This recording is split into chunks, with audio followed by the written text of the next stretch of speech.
Dear Visa, MasterCard, PayPal, and others involved. Hi, it's me again. Flashpoint Stream. I'm sure you're thrilled. Actually, I'm pretty sure you're actively ignoring all feedback on this subject in hopes that we'll all just go away. No. Today, we're going to talk about influence. Specifically, the influence you claim the activist group Symbiotic Shriek had on inducing your current campaign of Orwellian outrage.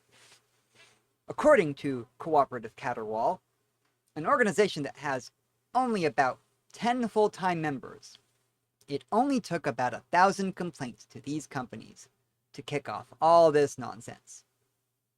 Assuming this isn't a gross exaggeration or an outright lie, what's stopping organizations with far greater numbers from achieving the same results? Imagine if PETA mobilized their massive amounts of followers to complain about animal cruelty in games and media. We wouldn't be able to play any games with fishing, or hunting, or farming, or with animal-like monsters, or monsters with animal-like qualities.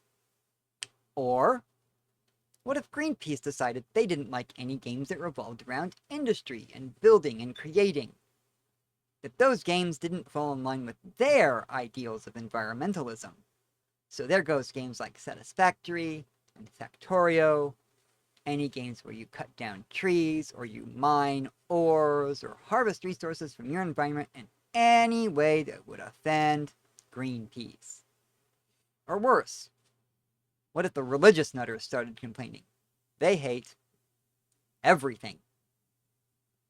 All of this, however, is riding on one paper-thin assumption that you are actually doing all of this just because some activist group mass complained about it, and because seemingly tens of thousands of others support them in it. This theory clearly falls apart when you realize that millions of gamers, as well as game developers from around the world, have made it clear that they strongly oppose these actions, viewing them as a drastic and draconian overreach of your corporate authority. Clearly, reputation and brand image are not contributing factors to your decision-making process in this case. So, if you're not doing this to appease the activists, then why even mention them in the first place? And if the opinions and goodwill of millions of people don't matter to you, then why claim it was done to protect your reputation? Or your brand image, for that matter? Unless these are just excuses for you to test the waters, to see just how far people will let you expand your influence over what they can and can't buy online.